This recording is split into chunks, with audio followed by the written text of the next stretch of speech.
नमस्कार साथियों, स्वागत है आपका BMK24 यूट्यूब चैनल पर। बहुत बहुत साथियों, आज बाज़ार का बहुत माहौल ख़राब रहा। बाज़ार की जो कमर तोड़ डाली मार्जिन फंडिंग ने, और कुछ एक सेबी के 2-3 आंकड़े आए हैं, उन पे भी थोड़ा चर्चा कर लेते हैं। एक LS इंडस्ट्री करके कंपनी थी, उस पर सेबी की गाज गिरी है। कंपनी में पंपिंग डंपिंग का मामला सामने आया है। कंपनी का जो शेयर का प्राइस था वो 22 रुपये हुआ करता था और लगभग 267 रुपये का हाई बनाया, और जिसमें फिर ये मान के चलो अब 42 के आसपास वो था।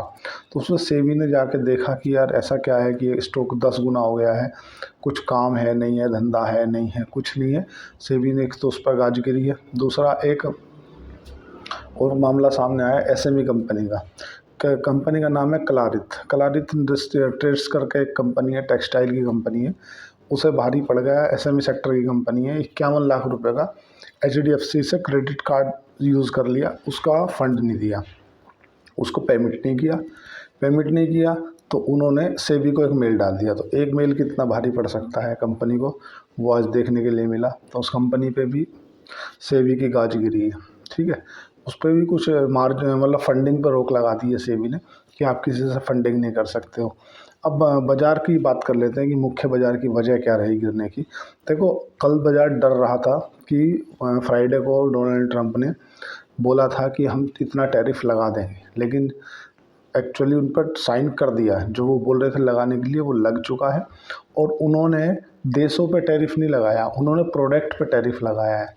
और प्रोडक्ट पे टैरिफ लगाया तो जनरली सभी का नुकसान होगा जो भी उसको अमेरिका को इम्पोर्ट मतलब एक्सपोर्ट करते हैं। चाहे कोई भी एक्सपोर्ट करे, चाहे मैक्सिको करे, चाहे अमेरिका कनाडा करे, चाहे भारत करे, चाहे ब्राज़ील करे, जो भी अमेरिका को एक्सपोर्ट करता है ना, मेटल, स्टील, एल्युमिनियम, वो उस पर टैरिफ लगा है 25% का। 25% का टैरिफ ये समझ लो साथियों, अगर कोई प्रोडक्ट हम भारत अमेरिका को 10 लाख का बेच रहा था और उसमें वो 25% का मार्जिन कमाता था या 20% का मार्जिन कमाता था, तो अब वो उसको 12.5 लाख में बेचना पड़ेगा और वो टैक्स जो है उसे देना पड़ेगा। तो जनरली हम जो भी दूसरी कंपनी अमेरिका को माल बेचती है, उसके जो मार्जिन है वो गिरेंगे।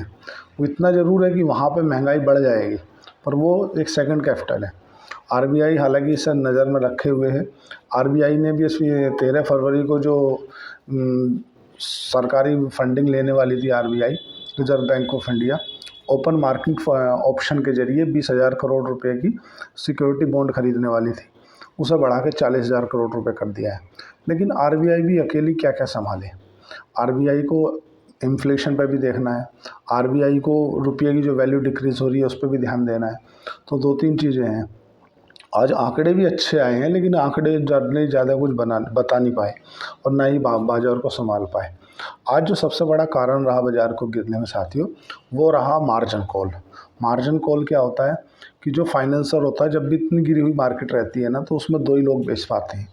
या तो फाइनेंसर होता है जो, जिसे हम बोलते हैं ना, MTF में माल उठा लिया, या कोई 1 लाख रुपए है आप पे, आपने 5 लाख का माल उठा लिया और 2% मार्केट टूटा, उनकी वैल्यू रहेगी 3 लाख।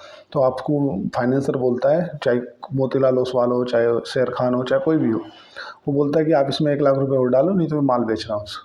तो अगर पैसा है तो ठीक है, कर लेंगे, और नहीं है तो वो आपका 3 लाख का माल बेच देगा। तो जनरली ये, और पहला क्या है, देखो FII भी दबा के बिकवाली कर रही है। कल भी FII ने लगभग 6,300 करोड़ की बिकवाली की है।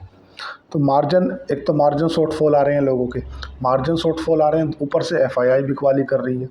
और जो ऐसी सिचुएशन में जो आदमी माल खरीदने का भी सोच रहा है ना, वो भी एक बार डर रहा है कि यार क्या करें, खरीदें क्या, इससे नीचे आएगा। हालांकि शॉर्ट कवरिंग आएगी, ऐसा नहीं है कि बाज़ार एक बार गिरता रहे तो गिरता ही चला जाएगा। शॉर्ट कवरिंग आएगी, और लगभग अगर आप मिड कैप, स्मॉल कैप और लार्ज कैप की बात करो तो 15-15, 20-20% वो टूट चुके हैं। तो एक समझ लो वैल्यूएशन पे भी आ रहे हैं, पर वो कहीं ना कहीं, अब ये टैरिफ की सिचुएशन बिगड़ गई। भारत सरकार हर संभव प्रयास कर रही है कि अपनी जो इकोनॉमी है उसमें पैसा डाला जाए, पर्याप्त लिक्विडिटी डाली जाए।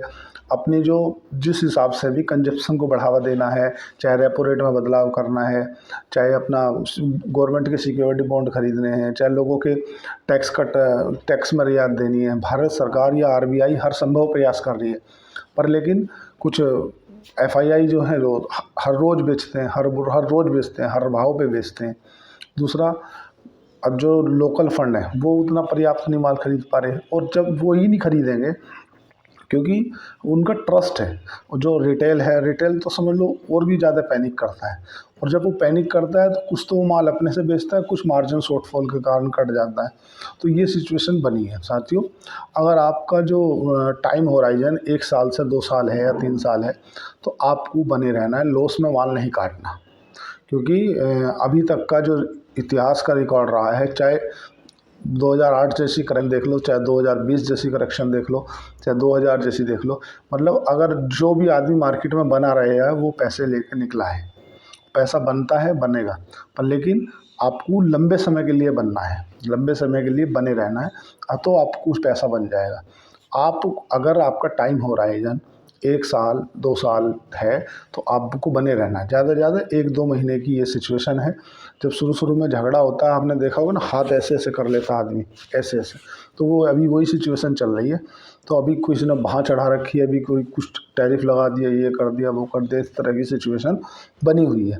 तो अब ये टैरिफ वार ज़रा एक बार, अभी परसों 13 तारीख को अभी नरेंद्र मोदी जी फ्रांस में है। फ्रांस में जो एक आर्टिफिशियल इंटेलिजेंस का एक समिट हो रही है, उसमें उन्होंने भाषण भी दिया है, और भी वो उसके बाद अमेरिका जाएंगे। अब अमेरिका जाने के बाद वो ट्रंप साहब उनसे क्या मुलाकात में क्या बताते हैं, भारत को किन चीज़ों पर रियायत मिलती है, किन चीज़ों पर नहीं रियायत मिलती, ये सब चीज़ें देखनी रहेगी। अब अगर बात करें 25% टैरिफ का फ़र्क किस किस पे पड़ेगा, तो देखिए इस पर भारत पे इतना फ़र्क नहीं पड़ेगा, जो कि भारत इतना ज़्यादा स्टील वगैरह इंपोर्ट नहीं करता है, एक्सपोर्ट नहीं करता। भारत का तो केवल जब ऑल ओवर ग्लोबली बाज़ार सपोर्ट नहीं कर रहे, तो इसलिए भारत की एफआईआई बिकवाली कर रही, तो कहीं ना कहीं पैसा निकल रहा है, पैसा निकल रहा है। तो आज रिकॉर्ड हाई पे पहुंच चुका है तुम्हारा सोना, 86,000 कुछ पे, 86,300 कुछ का आज रिकॉर्ड हाई छुआ है।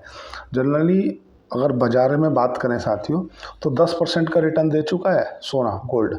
पिछले 1 साल की बात करें तो 10% के आसपास गोल्ड ने रिटर्न दे दिया है। और रुपया आपका 3% तो इस महीने में टूट चुका है, 2-3%। और अगर साल भर की बात करें तो 5% रुपये की वैल्यू टूट चुकी है। अब ये किसके लिए अच्छा है साथियों? रुपये का कमज़ोर होना उन लोगों के लिए अच्छा है जो लोग, जिसके बच्चे सपोज करो अमेरिका में हैं या दूसरे देशों में काम करते हैं, या वहाँ से अब भारत को पैसा भेजते हैं। अगर वो पहले $1 लाख भेजते थे तो उनके परिवार को मिलते थे 82 लाख रुपए। अब वो $1 लाख भेजेंगे तो अब उनके परिवार को मिलेंगे 87 लाख रुपए। तो रुपये की वैल्यू कमज़ोर होने से फ़ायदा उन लोगों को है जो, जिनके परिवार के सदस्य बाहर कमा रहे हैं, वो भारत में पैसा भेजते हैं, तो उन, क्योंकि रुपये की वैल्यू गिर गई तो वहाँ से $1 लाख भेजेंगे तो यहाँ भी 87 लाख हो जाएंगे। अब से महीना पर पहले, 2 महीने पहले जो 82 लाख होते हैं वो 87 लाख, मतलब 5 लाख रुपए का शुद्ध मुनाफा। लेकिन ऐसा ही इसका उल्टा नुकसान भी है। नुकसान किसको है?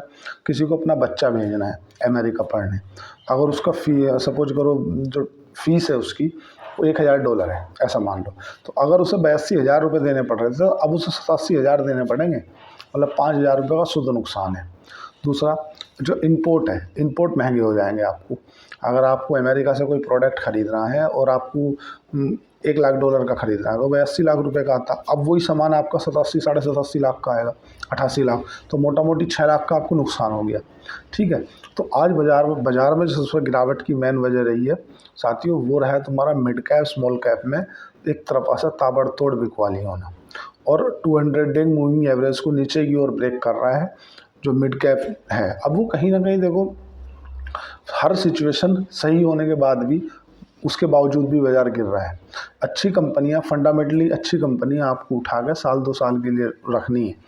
अगर साथियों निफ्टी की बात करें तो निफ्टी ने आज लाइफ लो बनाया है, मतलब लाइफ लो वगैरह जो हालांकि 27 तारीख का, जो 27 जनवरी का था, उसको बचा के रखा है। जब तक 22,800 का लो बचा है, जब तक तो कुछ सुकून है। लेकिन अगर 22,800 को भी नीचे की ओर ब्रेक कर देता है ना, तो फिर इसके बाद नीचे 22,000 तक का या 22,500 तक का गैप खुला है। बात करें निफ्टी की, तो निफ्टी 309 पॉइंट गिर के बंद हुआ। अगर बैंक निफ्टी की बात करें तो 577 पॉइंट गिर के बंद हुआ। और अगर सेंसेक्स की बात करें तो सेंसेक्स भी 1018 पॉइंट टूट गया है। लेकिन इस सबसे में अगर कुछ चीज़ बढ़ी है तो वो बढ़ा है विक्स। वॉलेटिलिटी इंडेक्स, वॉलेटिलिटी बढ़ के हो गई है 15 के आसपास, 2% आज विक्स बढ़ा है, विक्स बढ़ा तो घटा। और इसमें सब में जो मिड कैप निफ्टी है ना वो ज़्यादा टूटा है, 318 पॉइंट मिड कैप निफ्टी टूट गया, मतलब 2.7, लगभग 0.3% निफ्टी टूट गया। बाजार में भी आंकड़े भी काफ़ी सही भी आए, पंतजलि के आंकड़े काफ़ी अनुमान से बेहतर आए, और अपोलो हॉस्पिटल के आंकड़े अनुमान से बेहतर आए, लेकिन ऐसा थोड़ी कि और एक्सपोर्ट के जो आंकड़े हैं वो थोड़ा उन पर मार्जिन पे इफेक्ट पड़ा, नाल्को के जो आंकड़े आए हैं उन पर मार्जिन पे इफेक्ट पड़ा। तो ये ऑल ओवर जो गिरावट है, या जो अभी गिरावट का सेंटीमेंट बना हुआ है साथियों, ये जो गिरावट है ये टैरिफ वार के कारण है। और हर तरह से संभव प्रयास कर भी रही है भारत में जो फंड मैनेजर हैं या जो भी हैं। देखो, इस ऐसी सिचुएशन में अगर आपकी मार्जिन शॉर्टफॉल आती है तो एक तरह से जो इन्वेस्टर है, जो पैसा लगाना भी चाहता है, वो मार्केट के मूड माहौल को देख कर पैसा लगाने से पीछे हट जाता है। अगर आपका टाइम होराइजन 1 से 2 साल का है तो बने रहें, क्योंकि अच्छी कंपनियां नीचे आ रही हैं, उन्हें और पिक करें। जैसे बोलते हैं ना बॉटम फिशिंग, तो अच्छी कंपनी को बॉटम फिशिंग करनी है, ख़राब कंपनी में बॉटम फिशिंग नहीं करनी, नहीं तो नुकसान हो जाएगा।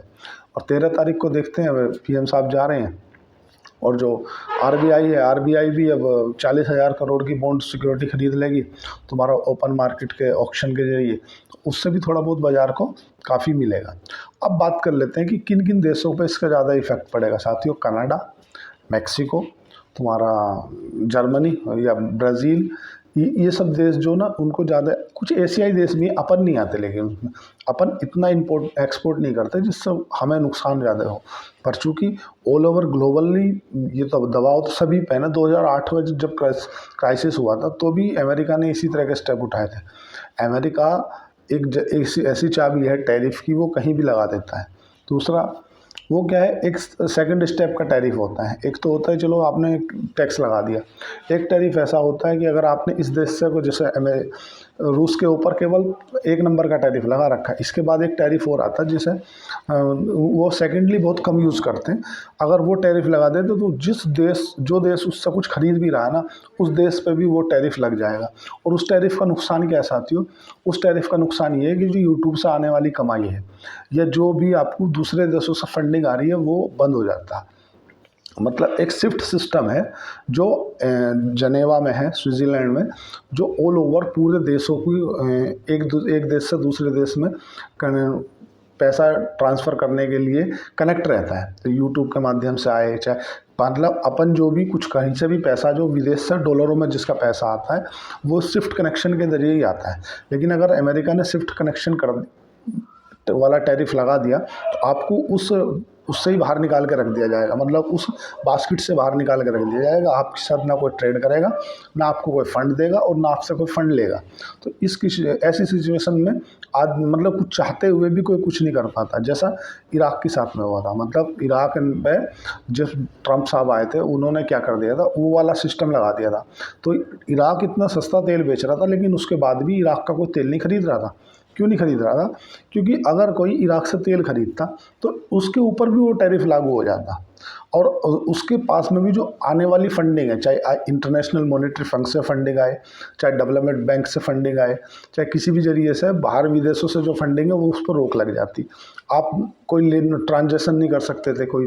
तो इसलिए इस तरह के टैरिफों से बहुत ज़्यादा नुकसान होता है। क्योंकि टैरिफ वार इसीलिए कहा जाता है कि टैरिफ से जनरली होता क्या है, अमेरिका में इसका साइड इफ़ेक्ट देखने के लिए मिला है, अमेरिका में नुकसान है क्योंकि महंगाई बढ़ जाएगी वहाँ पे।